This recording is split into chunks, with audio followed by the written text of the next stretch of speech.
A big thanks to all of you tuning in now as we welcome NASA and their coverage of the second Axiom mission, AX-2. You're joining us here with live views from NASA's Kennedy Space Center.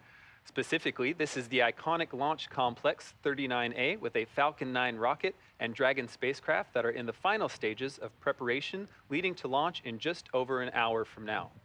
As the name suggests, this is the second flight for Axiom Space with a handful of noteworthy firsts. This 10-day mission will see the first female commander of a private space mission, legend and former NASA astronaut Peggy Whitson. Our pilot, John Schaffner, will soon become the first Alaskan astronaut. And two national astronauts will be the first from the Kingdom of Saudi Arabia to fly to the International Space Station, Ali Al-Karni and Rayana Barnawi. Taken together as a crew, this is the first private mission with private astronauts and astronauts representing non-US nations through direct commercial arrangements. And that's just to name a few. My name is Duke Brady, and I'm a multimedia specialist at Axiom Space, based out of Houston, Texas. And I'm Kate Tice, Quality Systems Engineering Manager here at SpaceX headquarters in Hawthorne, California. And as Duke just mentioned, our coverage has now expanded to NASA television, and we would like to welcome NASA's Leah Cheshire from Johnson Space Center in Houston, Texas. Hey, Leah. Hey, Kate, great to see you and Duke, and I'm excited to join as we get closer to launch, so thank you so much for having me. I am here in Mission Control Houston, where the Orbit 3 team is coming on and taking over from the Orbit 2 shift. These teams are monitoring the station and its crew 24/7. And of course, in here today, we'll be watching the launch with the International Space Station flying 260 miles over the southwest coast of Ireland at the time of liftoff. But we've still got some counting down to do before then, so back to you guys at SpaceX. Thanks, Leah. Now, liftoff time is still holding for 5:37 p.m. Eastern Time, and we're tracking no issues with Falcon 9 or Dragon. The range is green, and the weather is cooperating, as we saw earlier. Really picture-perfect views coming to us from Kennedy Space Center, as you can see there. Now, over the last 3 hours, Axiom astronauts Peggy Whitson, John Schaffner, Ali Al-Karni, and Rayana Barnawi donned their SpaceX suits in our suit-up room and were then transported to the pad where our crew entered the SpaceX Dragon spacecraft that you see there live on your screen. And since arriving at that spacecraft, our crew were helped by the closeout engineers to get into their seats, attach their suits to special umbilicals that provide breathing air and communication links to Dragon's systems. They conducted successful leak checks and communications checks with the core here in Hawthorne, which is the person dedicated to speaking directly to the crew throughout the mission. The closeout team sealed the hatch, which also got its own leak check, and they have departed the pad. Coming up, weather operators kick off their final check on wind speeds at the pad before the final go, no-go for launch. Now, before we get to that final go, no-go, the SpaceX team will do an internal poll, making sure conditions are steady with Falcon 9, Dragon, the crew, the range, and weather. A lot of things needing to line up there. Absolutely. Now, as the countdown continues, we are now approaching T-minus 1 hour, 3 minutes, and 15 seconds. Let's take a moment to get reacquainted with our crew today. The AX-2 mission commander is Axiom Space's Director of Human Spaceflight and retired NASA astronaut Peggy Whitson. During her career with NASA, Peggy flew 3 long-duration missions to the ISS and has more cumulative time in space, 665 days, than any U.S. astronaut and more than any woman in the world. She has conducted 10 spacewalks with over 60 hours to her credit. Dragon SpaceX, cycling orbit tank isolation valves to equalize low flow pressure. Dragon copy. And that was the voice of Peggy Whitson, who also performed hundreds of research experiments on board the ISS. The pilot for AX-2 is private astronaut John Schaffner. A STEAM advocate, business pioneer, and lifelong space enthusiast, he's been a pilot since the age of 17 and participates in extreme sports from hang gliding to base jumping to high-performance racing. Sounds like a busy guy. John trained as the AX-1 backup pilot, and during this mission plans to invest a lot of his time in STEAM education activities aimed at empowering educators. And representing the Saudi Space Commission and serving as mission specialist, Ali Al-Karni is an Air Force captain in the Royal Saudi Air Force. Ali graduated with a Bachelor of Aerospace Science degree in 2013 from King Faisal Air Academy in Riyadh, Saudi Arabia. Having flown as a fighter pilot for 12 years, Ali was selected as an astronaut in 2020. Also representing the Saudi Space Commission and serving as a mission specialist, Rayana Barnawi has a master's degree in biomedical sciences from Al Faisal University in Riyadh, Saudi Arabia, and a bachelor's degree in biomedical sciences from Otago University in Dunedin, New Zealand. She has been a research lab technician since 2013 in the Stem Cell and Tissue Reengineering program at King Faisal Specialist Hospital and Research Center. You've seen the vehicle, you've met the crew. Let's send you over now to NASA's Johnson Space Center, where Leah Cheshire is following the launch preparations from Mission Control in Houston. Leah? Thanks, Duke. You're right. I'm here in the International Space Station Flight Control Room at Johnson, where teams staff this room around the clock to monitor the crew and the systems aboard the orbiting laboratory. Today, they're ensuring that the station is ready to receive Dragon and the AX-2 crew. Since NASA opened up the space station for commercial activity in 2019, the agency has continued to work with private industry to prepare for the future of low Earth orbit. NASA's long-term goal is to no longer be the provider of a low Earth orbit destination, but to be a customer, one of many, purchasing commercially owned and operated services. To ensure the path of tomorrow, we have to work together today. Enabling private astronaut missions on board the space station helps us to refine and mature the processes needed for the future, with NASA astronauts working side by side with private and national astronauts in a new age of science and discovery. And we take this next step together as we continue counting down to the AX-2 crew launch to the International Space Station. As you can see, it's an incredibly busy time in low Earth orbit and beyond. And with that, let's connect with NASA Public Affairs Officer Megan Cruz at Kennedy Space Center. You know, Leo, we love our launch days here at Kennedy Space Center, and we love it when we can witness them with NASA Administrator Bill Nelson. Administrator, great to have you here. It's always a pleasure. So as Leah said, it's been a busy, exciting 3 years here at Kennedy. Since 2020, we've launched 7 crewed missions to the ISS, but we've also paved the way for private missions like Axiom-1 last year and today AX-2. So I want to ask you, how are NASA and the general public benefiting from these private missions? Well, we go in a public-private partnership, and we go with a fixed-price contract. And because it's a public-private partnership, the private partner is putting skin in the game, or in other words, investing, so that at the end of the day, the cost to the federal government is less. And that's the way we're going back to the moon and then on to Mars. And we do it also differently, is we're going on an international mission. And so, as we have announced, the first crew to go back to the moon in a half century, it has a Canadian astronaut that's part of the crew. And I think also what's great is that we're opening up low Earth orbit to new partners, as you were saying. So, you know, we we will continue to use the space station through 2030, and then after that, the agency will transition to, as you know, commercially owned stations. So, how is that transition going? What's the latest on that? Well, the goal is we want to bring space business off of the Earth up into low Earth orbit. And to do that, we, NASA, want to concentrate our efforts going on further into the cosmos. And so we want to bring in our public-private partnership to encourage them to do low Earth orbit. And therefore, when we're through with the space station in 2030, and it will be pretty old by that time, it's time to move on to commercial space stations. We can still, what we, NASA, need to do in low Earth orbit by utilizing the commercial stations. And we've given seed money to 4 companies to build commercial space stations in low Earth orbit. And one of those is Axiom Space. And Axiom is going to start their venture, by the way, not only of getting accustomed to taking private astronauts into space as this mission is, It also is helping us with our international partnerships because we have 2 Saudis on this trip. But it also will have its first component of its space station, and it's going to dock to the International Space Station.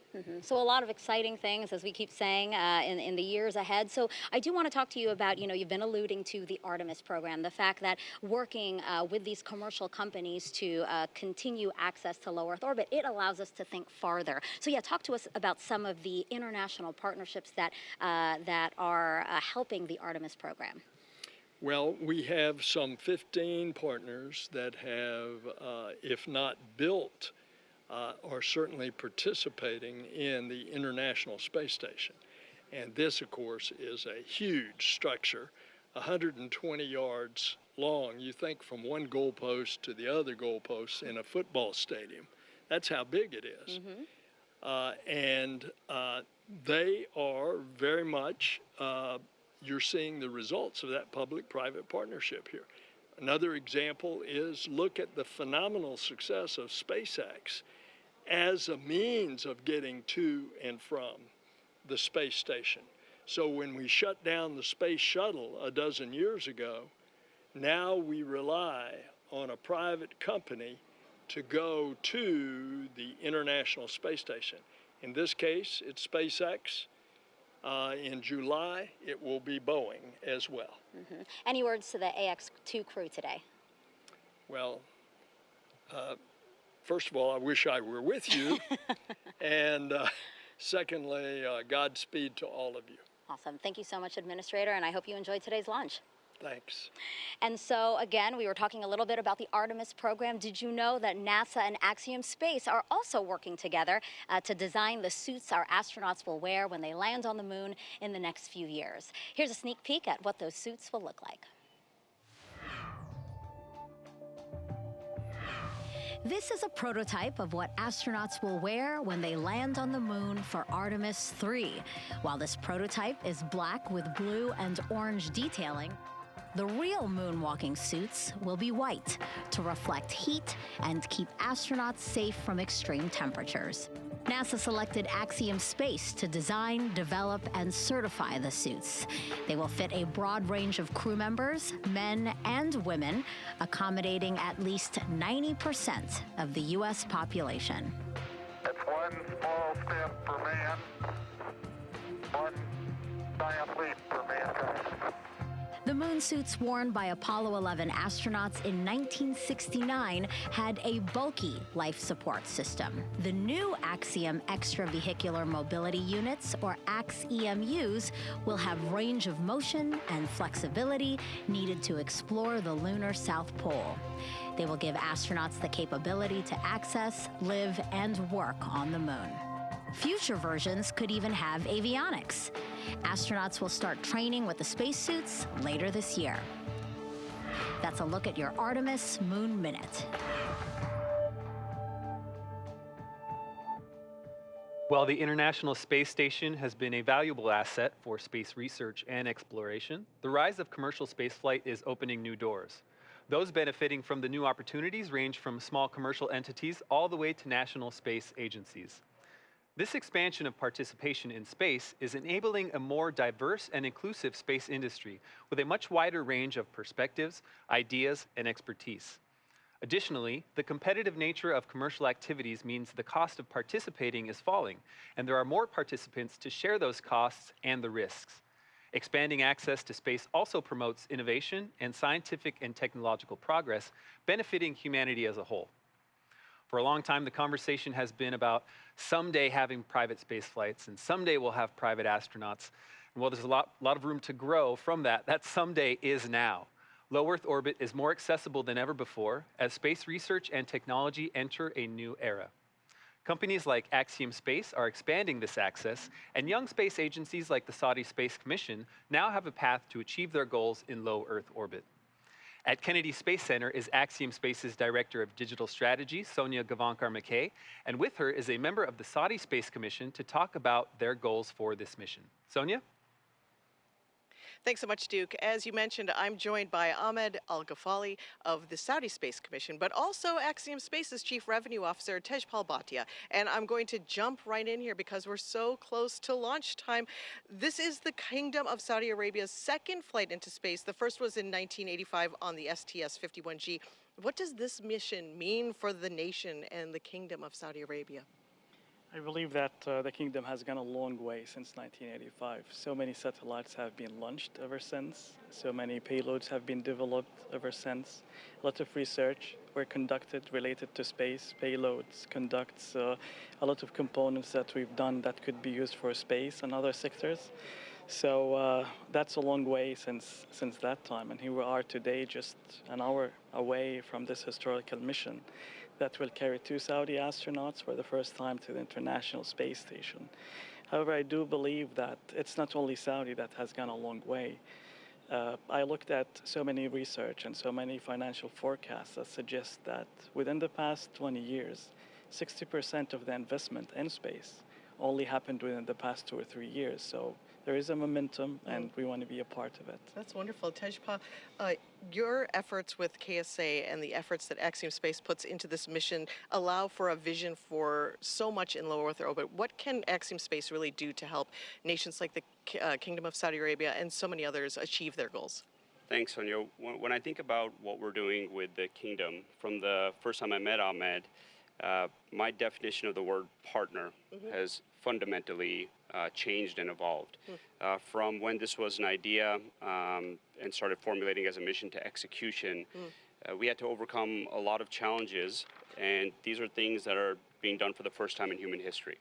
And what I've seen in our relationship is that definition of partnership to overcome those problems and make these things a reality are enormous. And what is happening in this situation is, while we are enabling the Kingdom to get to the International Space Station, the Kingdom is enabling us to see our vision of providing access to all nations in the world and increasing the cadence of astronauts from every nation to go up into low Earth orbit. That's wonderful. This astronaut program is new for the Kingdom. How has this process evolved through this year? Are you seeing that it's exponentially growing like the infrastructure is? Of course. I mean, when we started this program about a year ago with this collaboration with Axiom, the first thing that we started is for the process of the selection, which is one of the main and major milestones to achieve any successful program like that. So we built our program for a selection based on the best practices that we developed together, based on the benchmarks from NASA, for instance. However, that's only a part of it. Then comes to, if you want to build a program, you want to make sure that all the enablers are in place, especially when it comes to the infrastructure, and also for the right people with the right competencies to be able to run such a complex program. So we've been building for the past year, utilizing this project as a vehicle to train, to get those people with the right competencies, not only to do the training for the astronaut corps, but also you want to, even for the media, for the finance, for the legal, for the R&D, for the integration. All of it is a part of this secret recipe to get a successful program.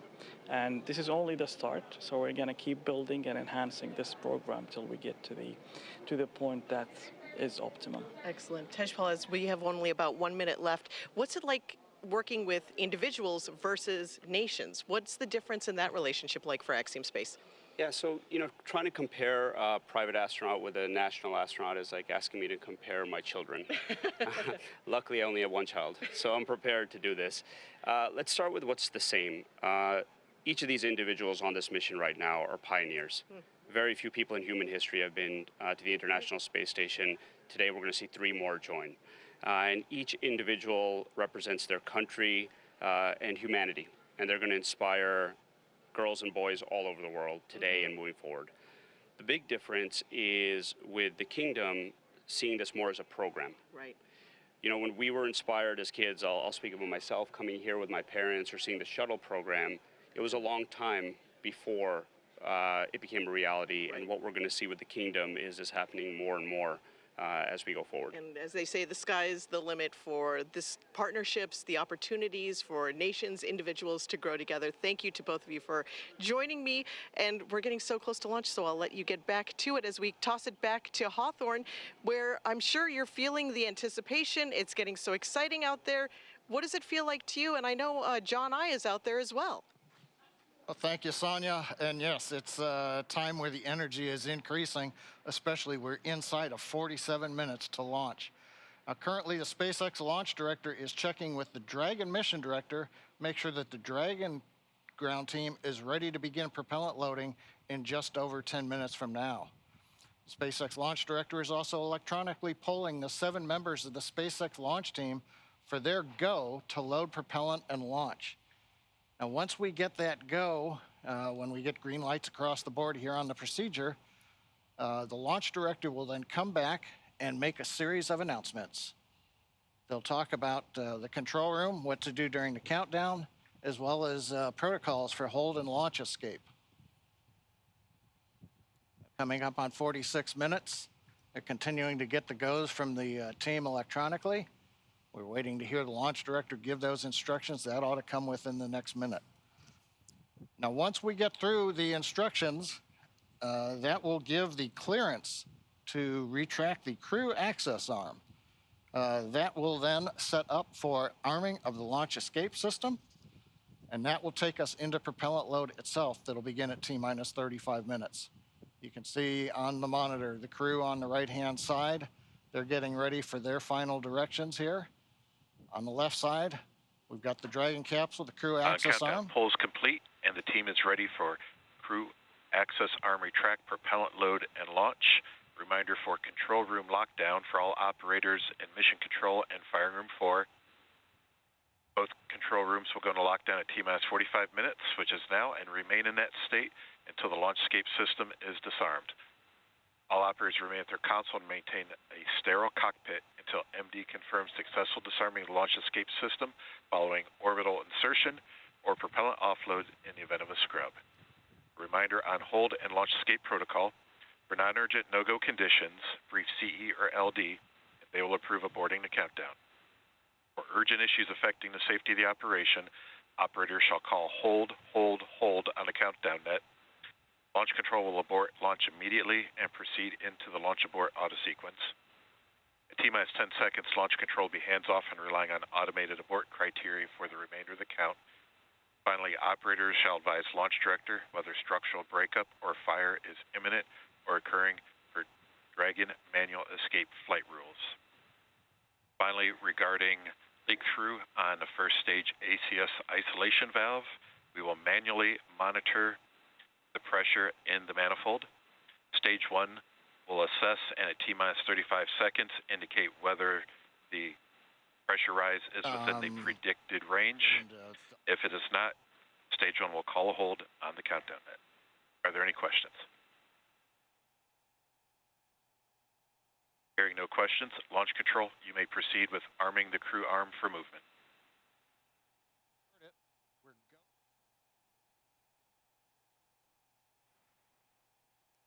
We're go to proceed with Crew propellant access load. arm retraction has And started. the crew access arm, Kate, it's going to begin retracting. We're getting into that next dynamic phase where a lot of events start happening over the next 10 minutes.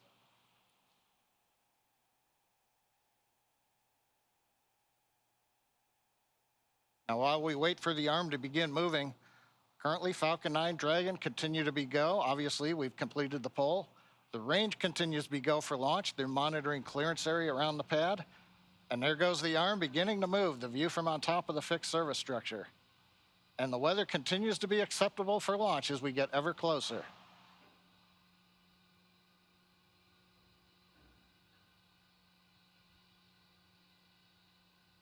Nice view from the camera inside the white room as the arm moves away from Dragon.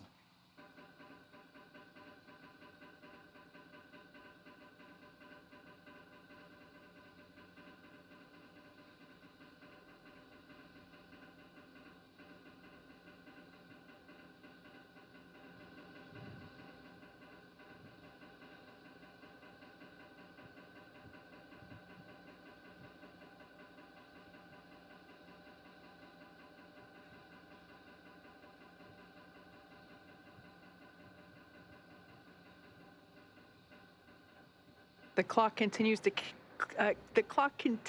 tick down. We're now at T-minus 42 minutes mark on the dot.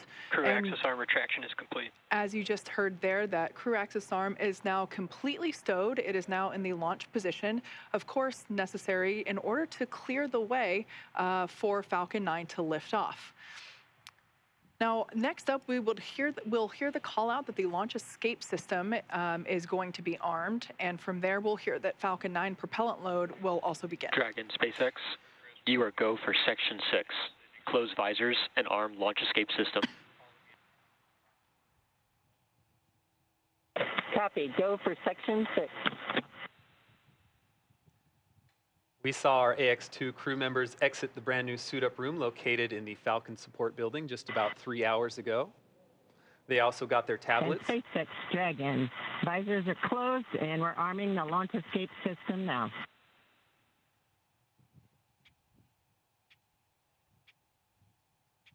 Those tablets provide them with all the information they'll need for the mission. You see them attached to their left legs. Shortly after that point, the crew took one last ride in the Teslas to launch pad 39A, ascended the fixed service structure, signed the white wall, and ingressed into Dragon. After getting buckled in, the spacecraft hatch was closed, and the closeout technicians cleared the pad, leaving just the crew members inside the Dragon vehicle. All right, so as we heard the call out, we are arming the launch escape system, which is a system that basically gives the crew options, a pathway to safety through all phases to orbit. We take every system is verified armed.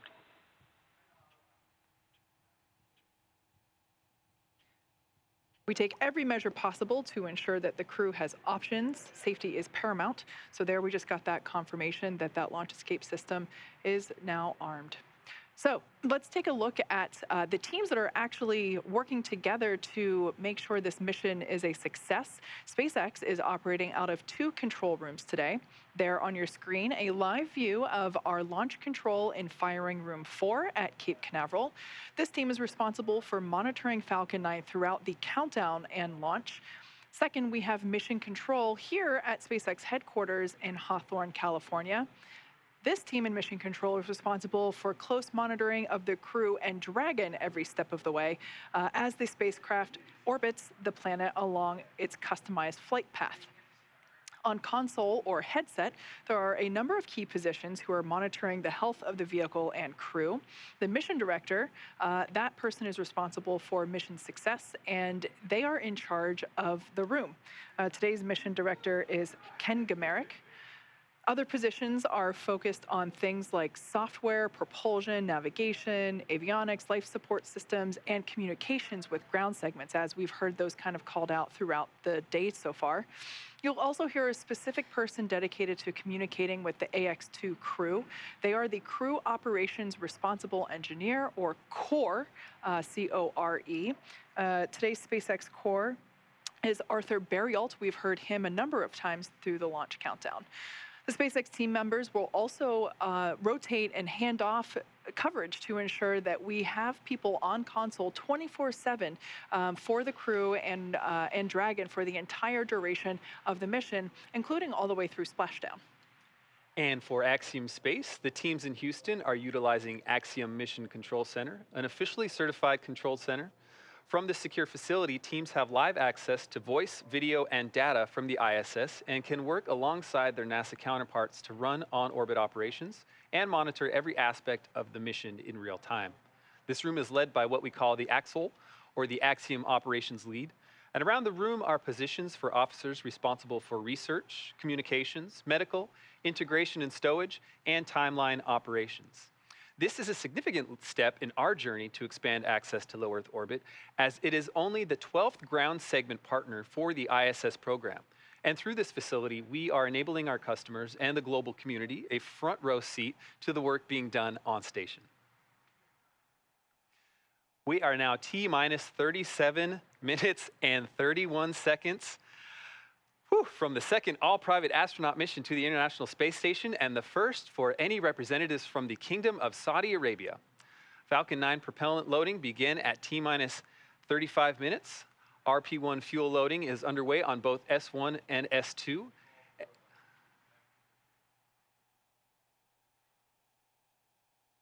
And LOX loading is underway Falcon on 9 tanks S1. will be venting for propellant load. Expect loud venting.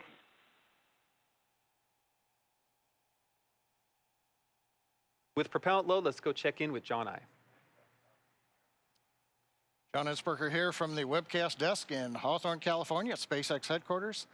Inside 37 minutes, counting down, we have completed the go-no-go poll for propellant load and for launch. We've just heard a call out. They are now venting down the tanks. That's one of the steps in propellant load. The next major activity will occur at T-minus 35 minutes when propellant loading will physically begin onto the vehicle. Now we'll start with RP1 kerosene fuel loading onto both the first and second stages, and we'll be loading liquid oxygen onto the first stage of Falcon 9. Now in order to fly, just like Falcon 9, Dragon needs its fuel and oxidizer. The Dragon capsule you can see here on the screen, it uses a monomethyl hydrazine called MMH. That's the fuel that's on board the Dragon. And nitrogen tetroxide, or NTO, is the oxidizer. Together, these propellants feed the Draco engines that maneuver Dragon on orbit, as well as the 8 Super Draco engines that would power the launch escape system in the case of an abort scenario. Now again, coming up in about 40 seconds, we will begin fueling on the Falcon 9. That means right now that those 8 Super Draco engines inside Crew Dragon are ready, if needed, to launch the capsule away from the Falcon 9 rocket in an instant, should there be any kind of an emergency associated with the rocket or the pad.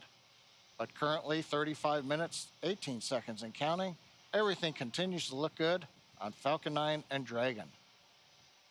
Thank you, John.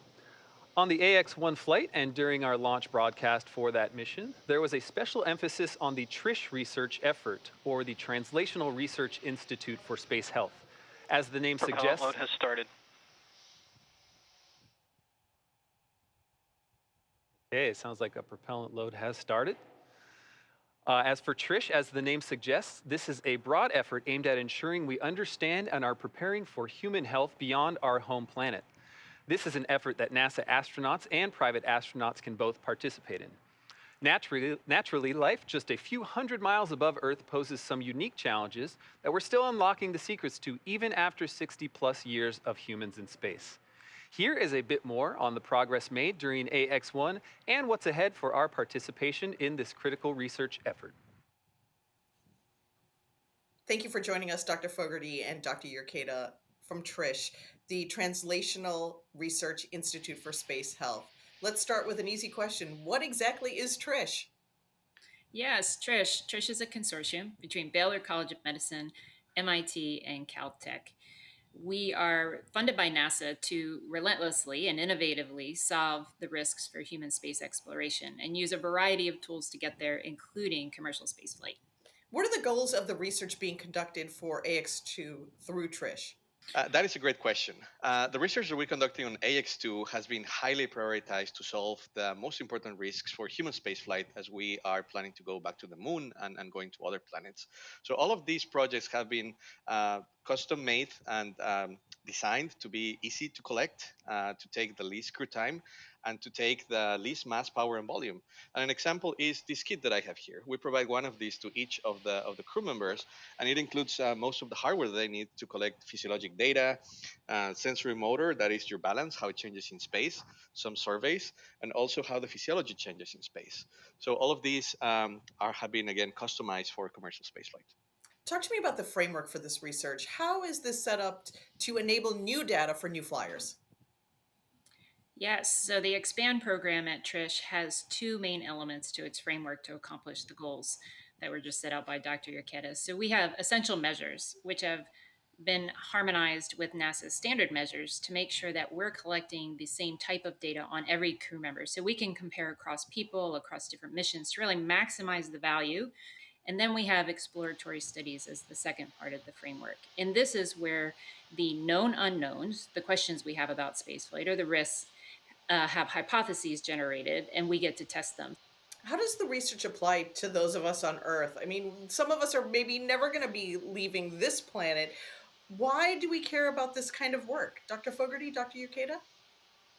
Yeah, this is where things get really exciting. So, due to the constraints of spaceflight and the complexity, we have to be really focused on creating integrated and holistic solutions. We can't have individual solutions for every problem. Those constraints create a really ideal environment to bring things back to Earth to put healthcare in people's hands.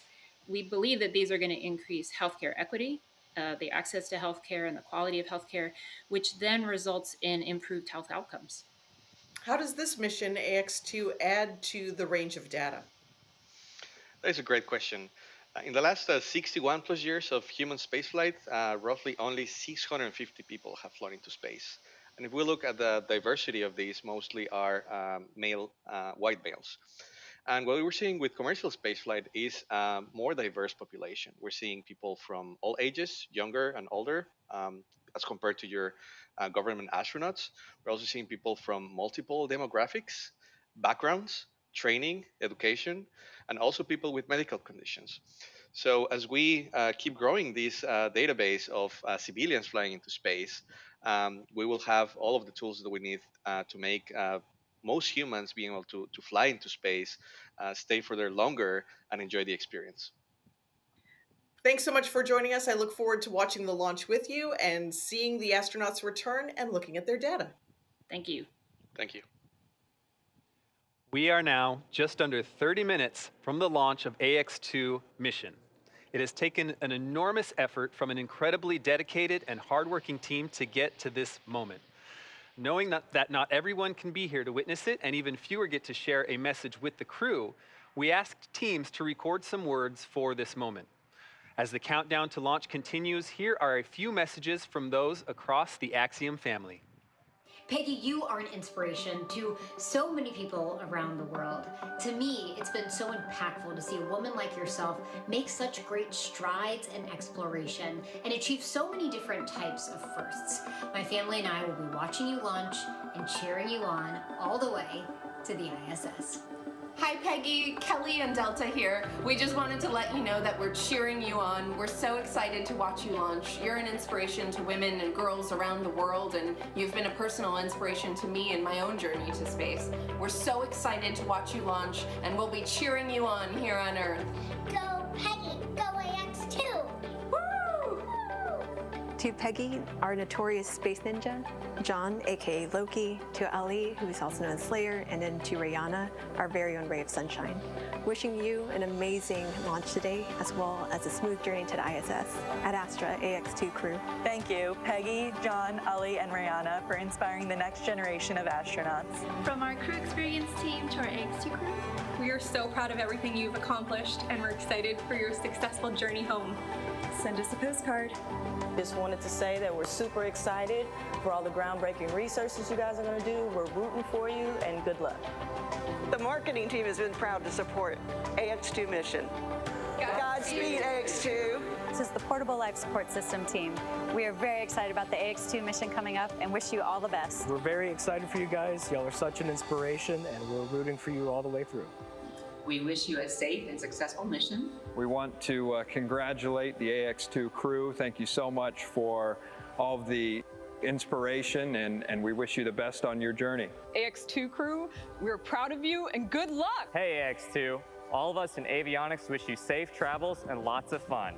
Godspeed. This is the Environmental Controls and Life Support Systems team at Axiom Space. We're super excited about the AX2 mission and want to wish the best to the crew.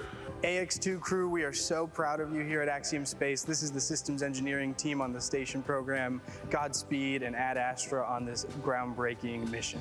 From human resources to you, go AX2! We're sending all of our support to you guys from here in Axiom headquarters, and we just wanted to say congratulations on the AX2 mission.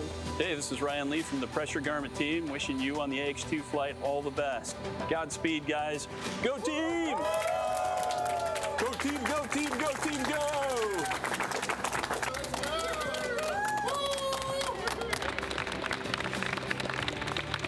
Peggy, John, Ali, Rayana, I look forward to seeing you flying in space and working aboard the International Space Station. I also wish you to enjoy your staying aboard for this another Making History mission. We are all proud of you, and we wait for you on the ground, and Godspeed. A big thanks to all those who contributed to those videos and everyone behind the crew today. A lot of really excited teams out there. And a special thanks to Kelly Girardi and the Space Gal, Emily Calandrelli, both big STEAM education advocates who you just saw as well. They dedicate their influence to increasing literacy and interest in science, especially for young girls, which is awesome. Yeah.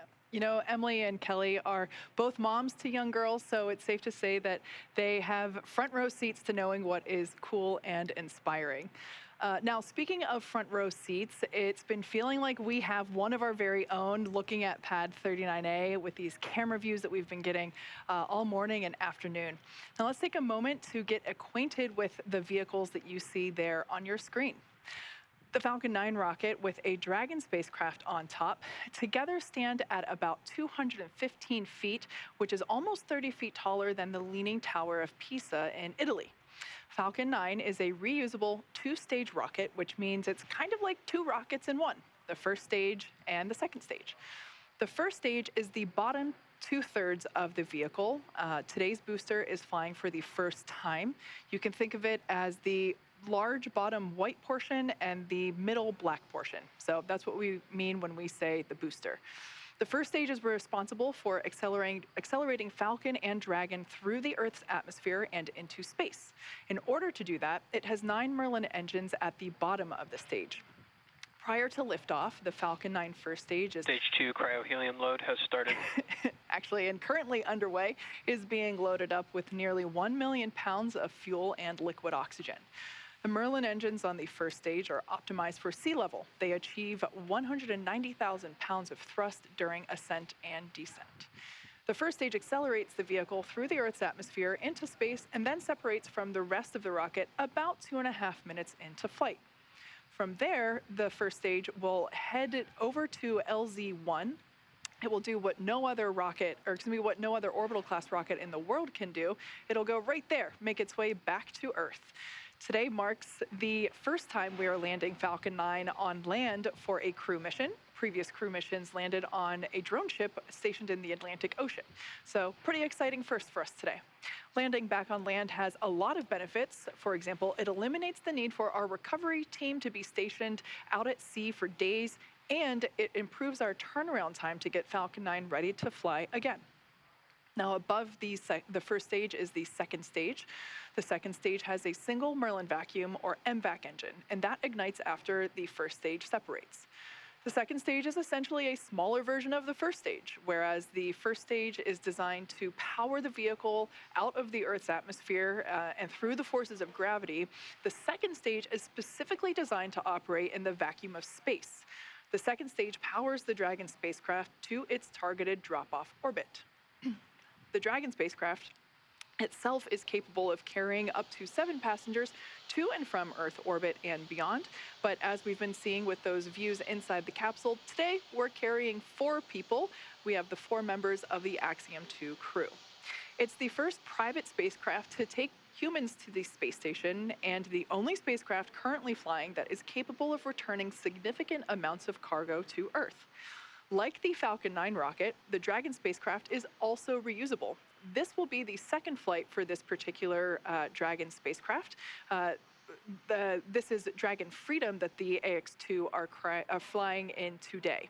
It previously supported NASA's Crew 4 mission in April 2022. Now, we are awaiting our T0 coming up in just over 23 minutes from now. The ground operations teams are doing a series of system checks to make sure both Dragon and Falcon 9 are ready for launch.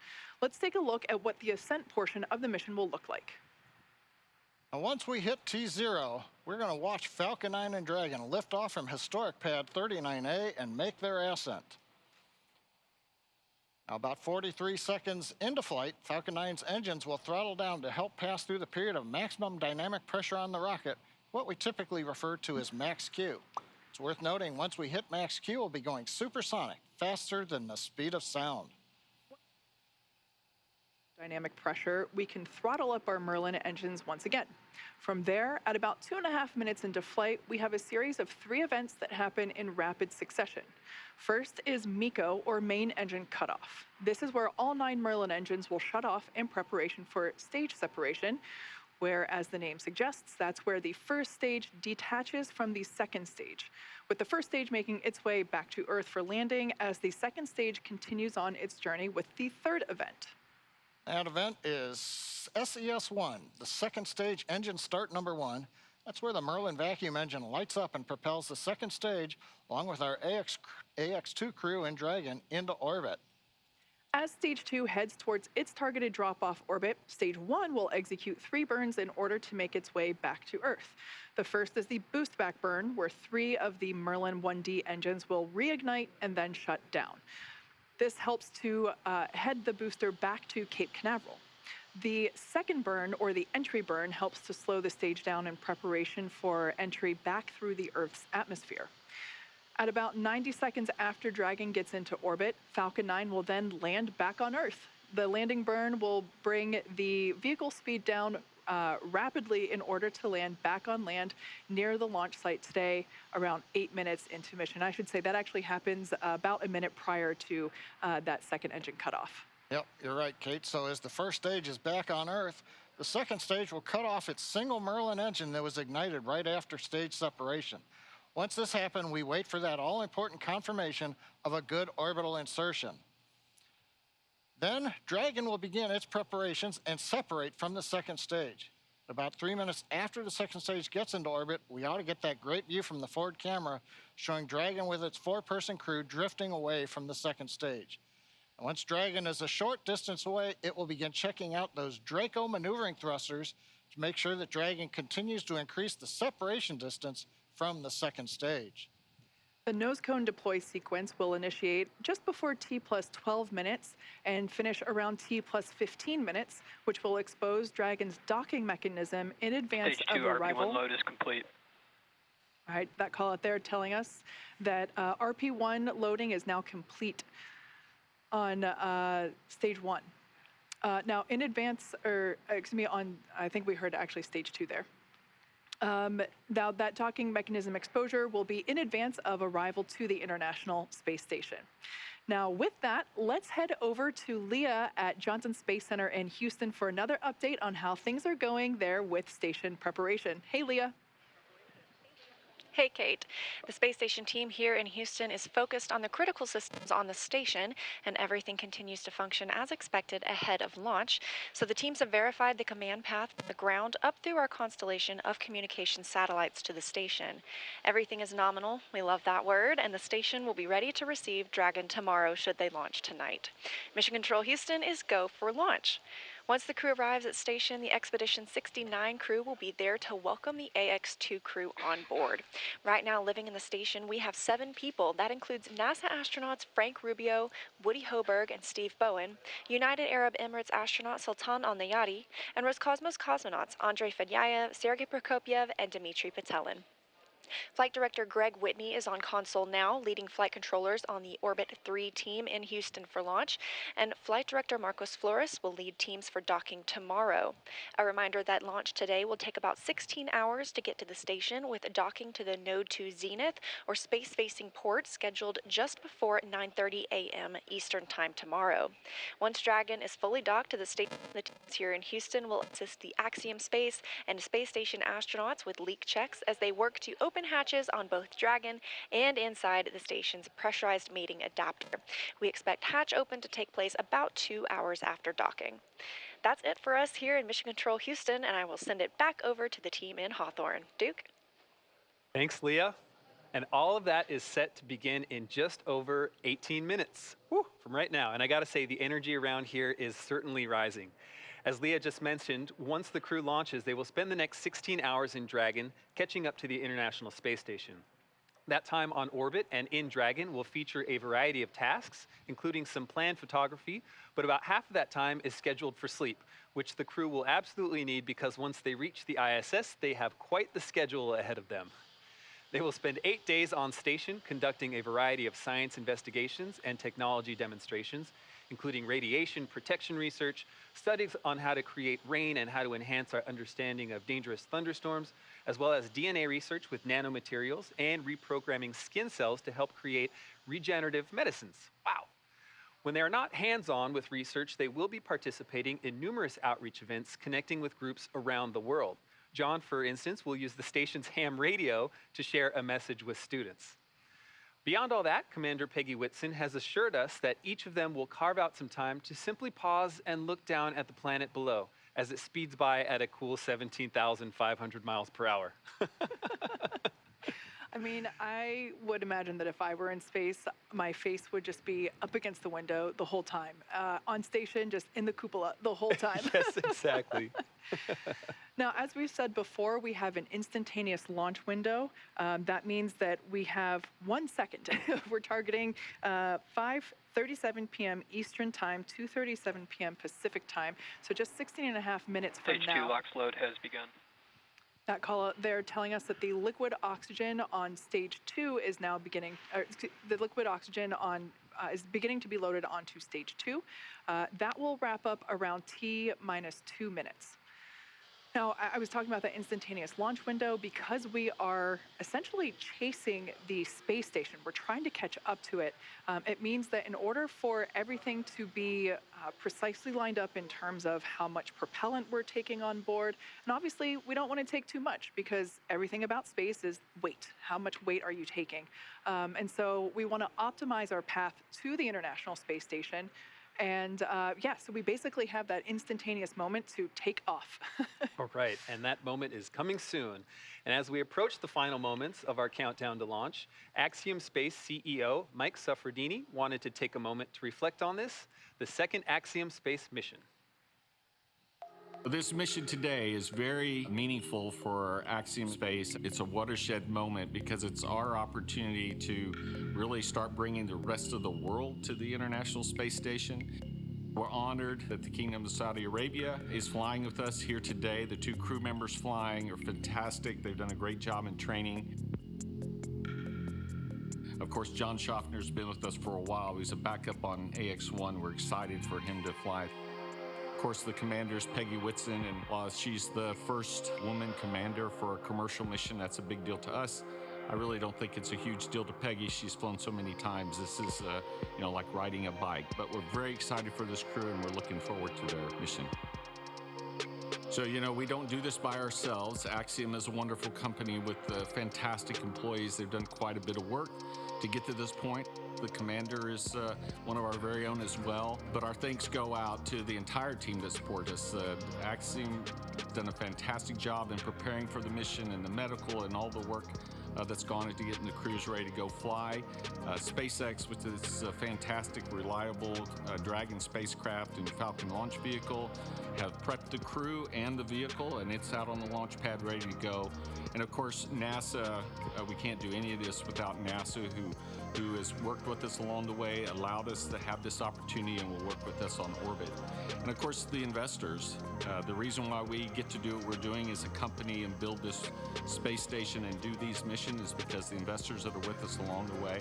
So it's the entire team that has supported us and worked with us throughout this last several months as we prepared for this mission, and we're thankful to them all. All right, guys, you're going to have a great time on orbit. We're looking forward to seeing you there on orbit. From all of us here at Axiom, we wish you good luck and Godspeed. Just under 13.5 minutes, and everything continues to look good for launch of Falcon 9 and Dragon. Now, currently, Peggy, Falcon 9 began we are still tracking no issues 35 on minutes, Dragon right for on time. today's launch.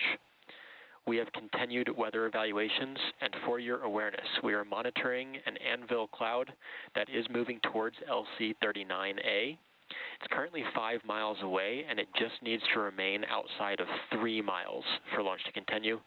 The weather officer is going to continue monitoring this cloud and will continue to provide updates to the launch teams. How copy? Dragon copies, no issues on the vehicle, watching the cloud. I'm thinking very dry spot.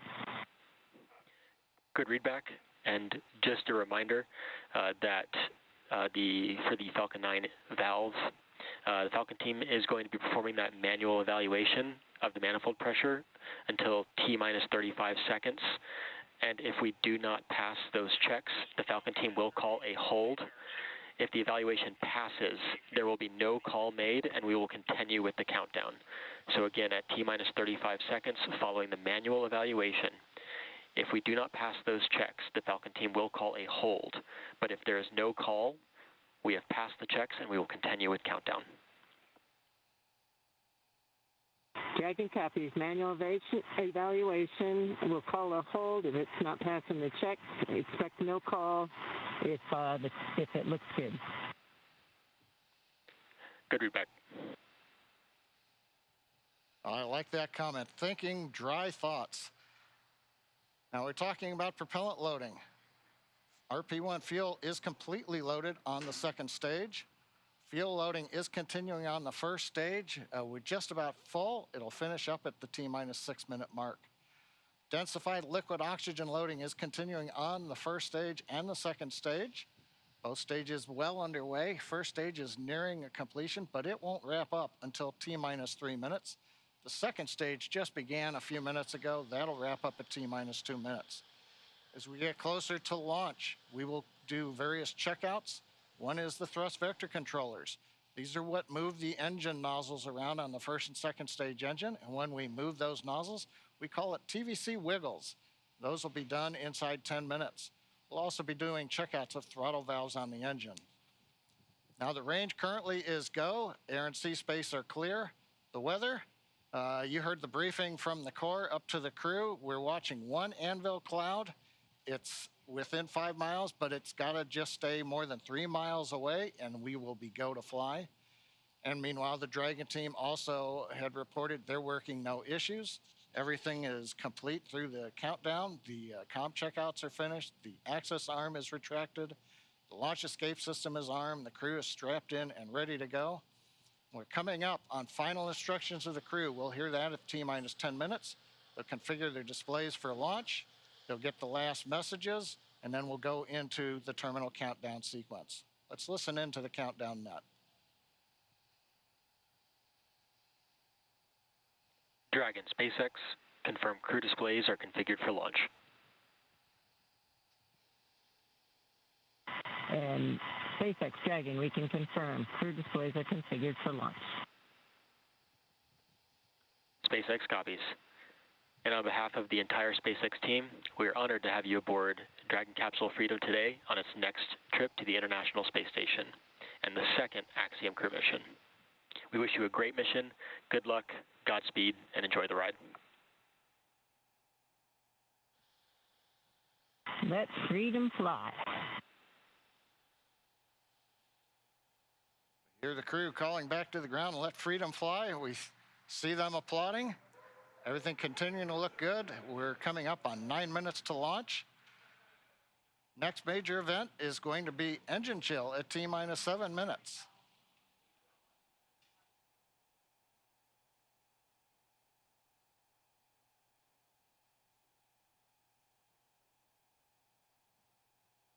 As John just said, at T-minus 7 minutes, we will begin to flow a little bit of the super chilled liquid oxygen through the turbo pumps, which that is basically chilling the hardware, performing an engine chill prior to the full flow. We do that in order to help minimize the chances of the hardware experiencing any thermal shock when that full flow of super chilled liquid oxygen occurs. Now we can see some venting from the vehicle now, totally normal. It is that liquid oxygen just vaporizing as it comes into contact with the ambient air. And Kate, maybe this is an opportunity. You know, we always use the word abort. This might be a chance to let everybody know that there are abort callouts in flight that we're going to hear. Those are just heads up to the crew that says, should a contingency occur, there's different actions that'll happen at each various stage of the flight when you're on first stage or when you're on second stage. That's right. We should actually hear Commander Peggy Whitson calling those abort modes out as they are ascending and really getting to orbit. She is tracking everything on her, both her tablet as well on her leg, as well as the crew display above her head. So she is able to identify at which mode they are entering, and those modes identify basically where and what sequence Dragon would take at that point in time during the flight. Now we're about 10 seconds away from that engine chill for the first stage.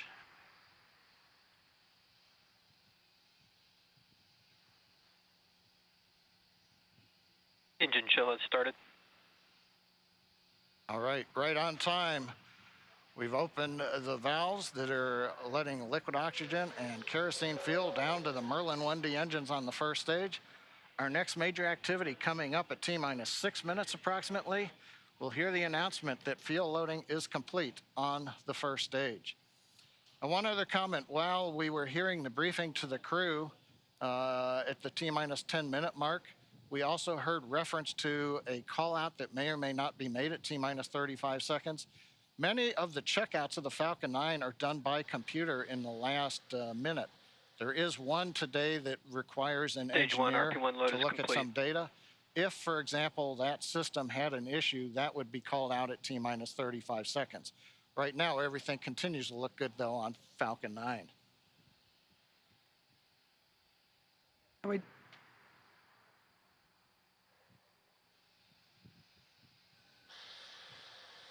We also heard in the briefing that they are tracking an anvil cloud that at the time of the briefing was about 5 miles away from the pad.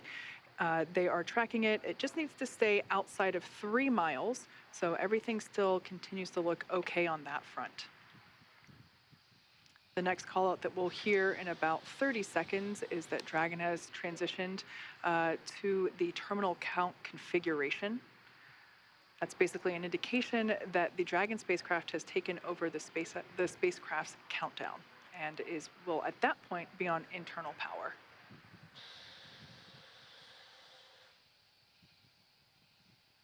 At this point in time, RP-1 is now completely loaded, both on the first and second stages. LOX load continues on both stages. It'll wrap up at T-minus 3 minutes for first stage and T-minus 2 minutes for second stage. Dragon tanks are pressurizing for Trongback retract.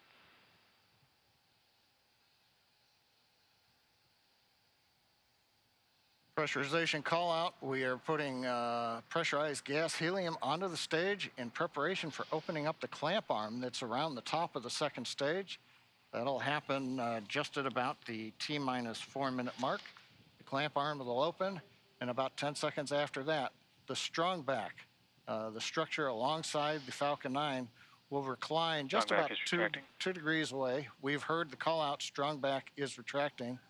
That starts the sequence now in the ground computer to open the arms and then recline that strong back about 2 degrees away. At liftoff, hydraulics will then pull the strong back to a position about 45 degrees away from the rocket as it flies out of the launch mount.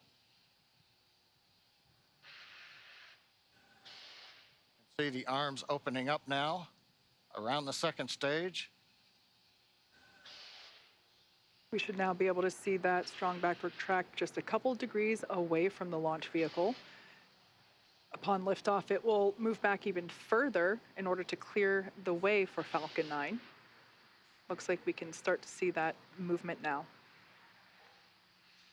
This structure is what is utilized to horizontally integrate the vehicles while still in the hangar, as well as transport them horizontally to the launch pad and then raise them to their vertical launch position.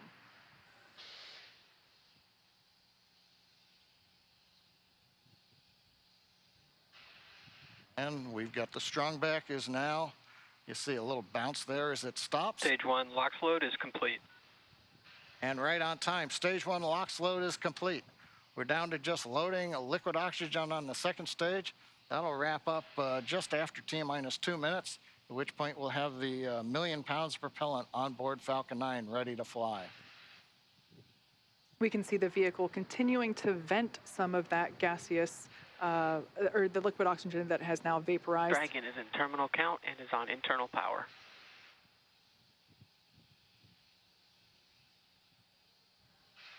We have a live view there of the SpaceX team here at headquarters in Mission Control on the left-hand side, as well as the Axiom team from their own Mission Control as well on the right.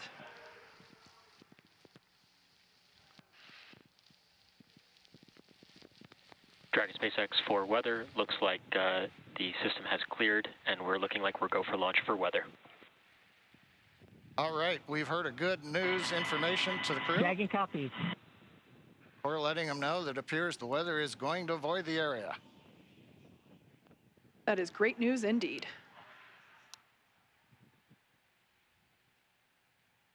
Just waiting now for the call out. Liquid oxygen load complete on the second stage. Stage 2, LOX load is complete. Dragon is in auto idle. Ground gas closeouts, expect loud venting.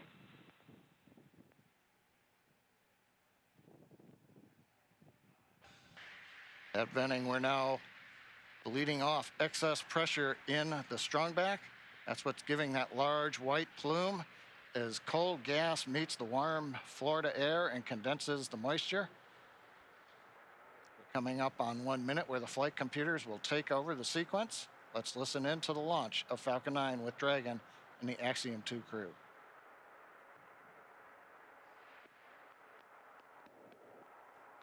FTS is armed, Falcon 9 is in startup and is now controlling. Dragon is in countdown.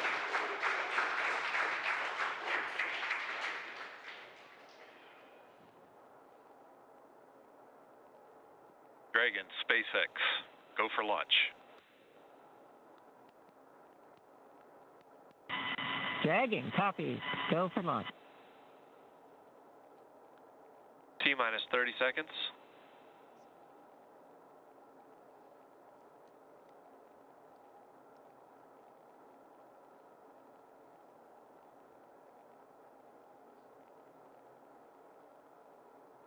T-minus 15. T-minus 10, 9, 8, 7, 6, 5, 4, 3, 2, 1. Engines full power. And liftoff, Falcon 9. Go Axiom. Stage 1 Alpha. Copy 1 Alpha. Together we expand what is possible in low Earth orbit. Ad Astra and Godspeed Stage 1, AX2.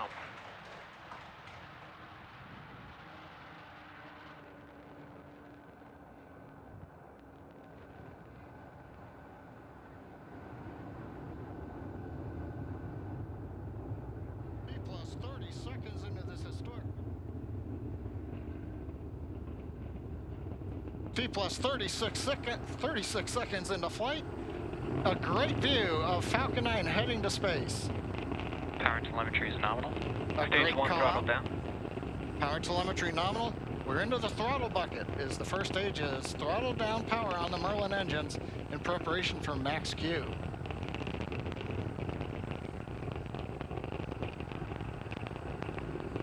Falcon 9 is supersonic.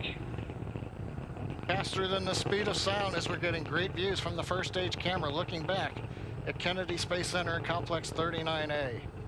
Stage 1 throttle up. Max Q. We're out of the throttle bucket. Stage 1 Bravo. Copy 1 Bravo. We're at full power and that call at 1 Bravo, that's another one of those abort modes. As we get higher and faster, the logic for Dragon, should a contingency occur, changes from stage to stage. Impact chill is underway. Chill announcement says we're getting the turbopump on the second stage engine cooled down in preparation for its light up coming up in just another minute from now.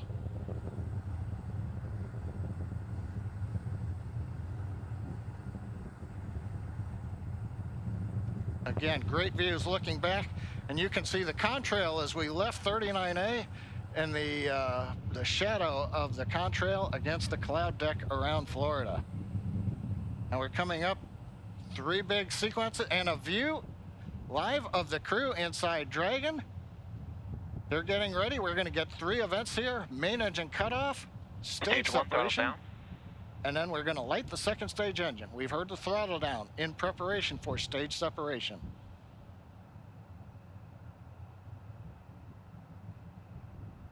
Eco. 2 Alpha. Stage separation confirmed. Copy 2 Alpha. And back ignition. Stage 1 boost back startup. All right, stage separation. We've lit the second stage engine. The first stage is into the boost back burn, working its way back towards Cape Canaveral. Views on the left side, that's the first stage. Engines running as we come back to the launch site or the landing site. Second stage engine nozzle is visible on the right side as we're powering the Axiom-2 crew into low Earth orbit on the way to the International Space Station.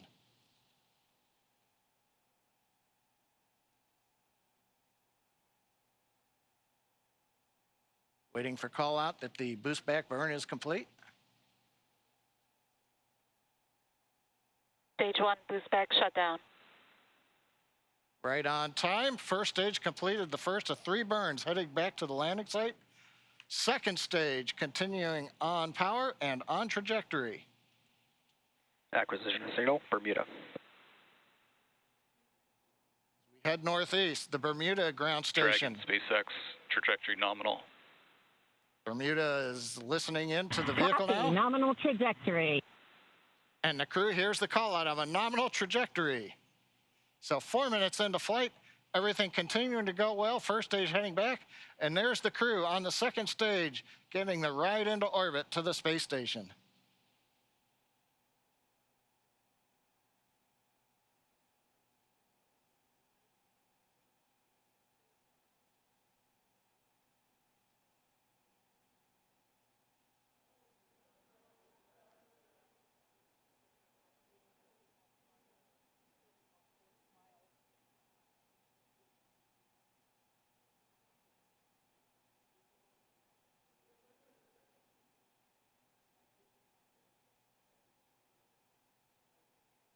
Coming up, we're waiting for the next trajectory call out from the guidance officer. Dragon, SpaceX, trajectory nominal. Love to hear those words. A nominal trajectory for Dragon. Copy. Nominal trajectory. And maybe even a little bit of excitement in the crew's voice. Commander Peggy Whitson calling back down, hearing that call out from GNC of a nominal trajectory. Left side of the screen, you can see the first stage. It's now beginning to orient itself so that the engines are pointed down towards the land as we will be descending towards landing zone 1 in Cape Canaveral. The 4 titanium grid fins have all deployed. They'll help guide Acquisition signal, boss. They'll guide the first stage through once we get into the atmosphere following the entry burn, which will be coming up here in another couple of minutes. On the right-hand side, the second stage with the Dragon capsule on top, heading up the eastern seaboard of the U.S. We've just heard the call out of Boston. That's the New Hampshire tracking station, has picked up the signal. Dragon, SpaceX, trajectory nominal. GNC continuing to make those call outs that we want to hear. Everything Trajectory continuing nominal. to look good. And the crew echoing them right back down. Good comms with the crew. We've been able to bring some live video shots from inside the capsule as they're headed to space. And there's another view of the crew. Stage 1 entry burn startup. And there we heard that the startup burn for that stage 1 booster, you can see it there on the left-hand side of your screen, has now begun. Stage 1 entry burn shutdown. And conclusion of that entry burn, that burn helps to slow the vehicle down as it re-enters the Earth's atmosphere. The first stage sees high drag, which scrubs roughly 70% of the velocity by the time Dragon, that landing. SpaceX, trajectory nominal. Love to hear that call out. Everything. Nominal trajectory. Beautiful view of planet Earth coming to us from the second stage views on the right-hand side. Left-hand side, our first view of the Space Coast once again. This booster is attempting a landing at LZ-1. Stage 1 transonic. That booster is now traveling near the speed of sound. Live view coming to you from one of our tracking cameras. We can see the grid fins actuating to help steer the booster down. Stage 1 landing burn. Stage 2 FTS has saved. Standing by to... Stage 1 landing leg deploy.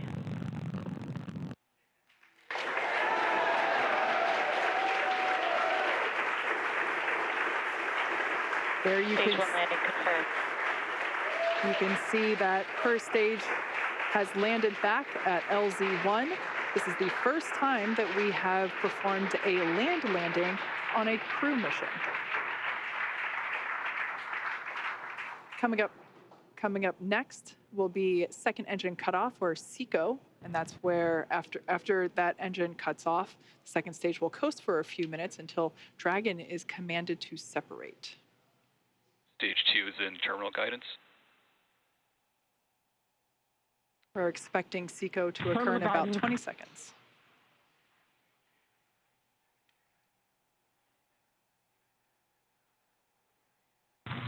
Shannon. Copy, Shannon. Commander Peggy Whitson continuing to call out the abort modes.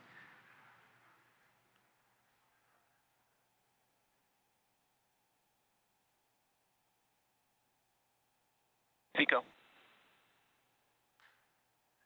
All right, on time shutdown of that second engine. Also confirming that the launch escape system is now disarmed. Dragon SpaceX, nominal orbit insertion.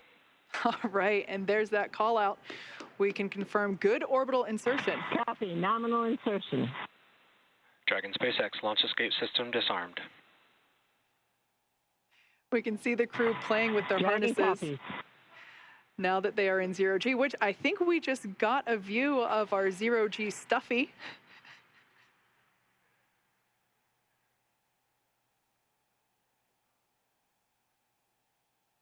Clearly the crew is having fun already. Right after liftoff, I think we heard a laugh coming from Commander Peggy Whitson, which, being a NASA legend and one of the most decorated astronauts of all time, it's amazing to hear that even a space veteran as she Expected loss of signal, Cape.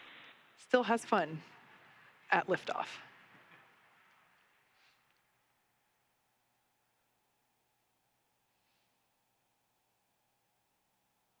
The next event that we have coming up at just around T plus 12 minutes is Dragon separation.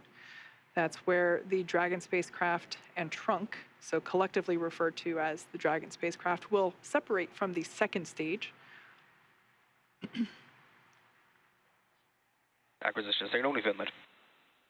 After that separation, we will begin to deploy the nose cone, which exposes the forward bulkhead thrusters as well as the forward hatch. That forward hatch is what the capsule utilizes to autonomously dock to the International Space Station.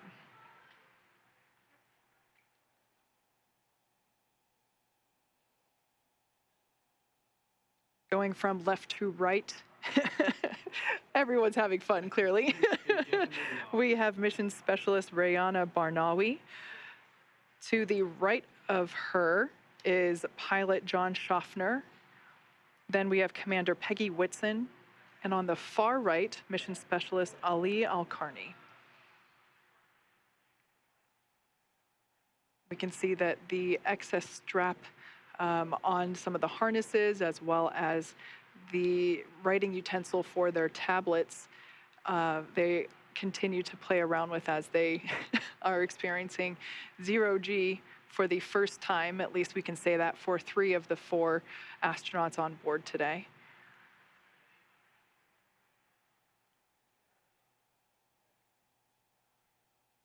Now we are standing by for Dragon separation, which is expected to occur in the next few seconds.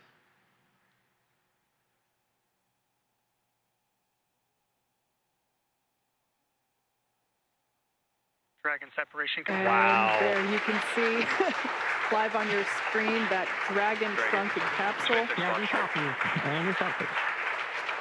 That's a really cool view. That's Dragon SpaceX launch director. A very great flight. Wish you safe travels. And a few words from our chief engineer as well. Thanks for putting your trust in the Falcon 9 team. Hope you enjoyed the ride to space. Have a great trip on Dragon. Welcome home to 0G, Peggy. That was SpaceX Chief Engineer Bill Happy to be Gerstenmaier. here. It was a phenomenal ride.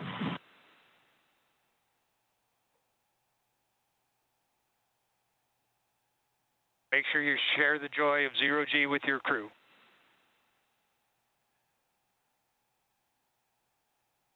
We will do that.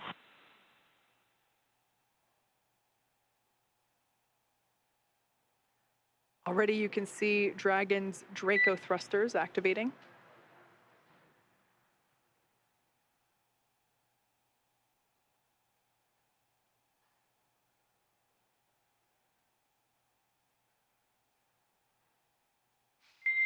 Dragon, SpaceX, nominal dehumidifier activation and service section Draco checkouts. Nose cone deploy is in progress. Hooks are opening. Dragon copies. All right, great news there to let us know that the hooks, there are two sets of hooks. Signal, Bermuda. Two sets of hooks that are now disengaging. And once that is complete, we are able to deploy, open the nose cone.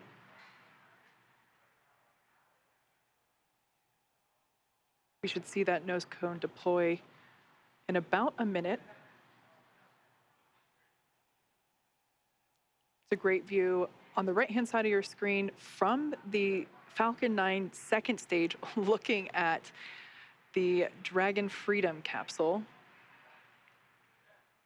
And of course, the crew on the left-hand side playfully acclimating to their new zero-G environment.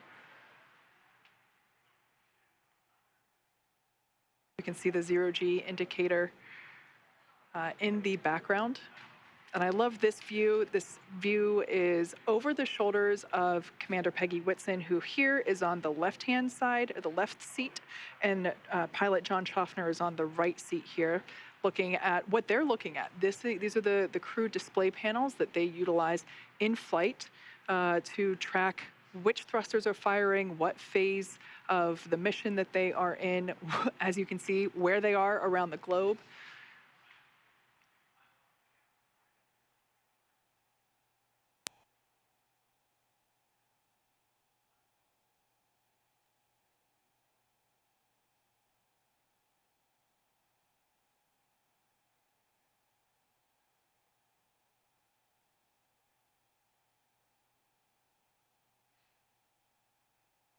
All right, as we can see, crew getting acclimated. The nose cone hooks are in the process of being disengaged, so they are starting to open. And once that is complete, we are able to open the nose cone and expose the forward hatch. So incredible. Well, today's launch is certainly one more for the history books, and yet the story is just getting underway. Leah, with the crew officially on their way to the International Space Station, how are things tracking there in mission control at Johnson Space Center? Hey, Duke. Well, the chase has officially begun with Dragon heading toward the International Space Station. So with the successful launch of Axiom Mission 2 at 7 p.m. Eastern, the teams here at NASA's Johnson Space Center are going to be monitoring Dragon's flight to the International Space Station over the next 16 hours. Our role in this journey really kicks in at a period called Integrated Operations. This is where Dragon is much closer to the station. And at this point, NASA, SpaceX, and Axiom space teams are all in lockstep to get the crew safely docked. The teams here are preparing for a docking of AX-2 to the station at about 9:30 a.m. Eastern Time tomorrow. We're going to begin joint coverage of that phase at 7:30 a.m. Eastern Time. But for now, that'll be it for us in Mission Control Houston tonight, and I'll be back with you tomorrow for docking. Back to you, Kate and Duke. Yeah. Now, over the next 16 hours, Dragon will execute a series of burns to gradually raise and line up the AX-2 crew for docking with the International Space Station in what we refer to as activation and rendezvous phase of the mission. Now, in just a few minutes, the crew will get to change out of their spacesuits and get a little bit more comfortable for flight, and will enjoy their first meal aboard the spacecraft. I'm sure that'll be a lot of fun, the first time for 3 of them eating in microgravity. And then at 2 p.m. Pacific, they will get ready for a rest period that will last about 10 hours, 8 hours for actual sleeping, and a couple hours for pre- and post-sleep activities. And then before they arrive at the station, we'll have two potential opportunities to chat briefly with the crew on orbit. One later this morning around 11:10 a.m. Pacific, and one early tomorrow about 12:10 a.m. Pacific. While we're hopeful that one of these will work out, neither opportunity is guaranteed as they are dependent on both crew schedule and ground station coverage. But if we're able to support, we'll make an announcement on our social media channels no later than 15 minutes before the event start time. But in the meantime, be sure to keep tabs on the mission at axiomspace.com, and you can also keep track of Dragon's flight on spacex.com/launches. And even if we aren't able to talk live with the crew, we will continue to provide updates on the mission across our social media channels. And starting at 7:30 a.m. Eastern, 4:30 a.m. Pacific on Monday, May 22nd, we will pick back up with our live joint coverage of the AX-2 crew's approach and docking to station with NASA. Please keep an eye on Axiom and SpaceX social channels for updates, as there will be plenty of incredible moments to share with you over the next 10 days. And so from all of us at Axiom Space, thank you SpaceX, thank you NASA, this is just the beginning, and thank you for tuning in. We hope to see you soon.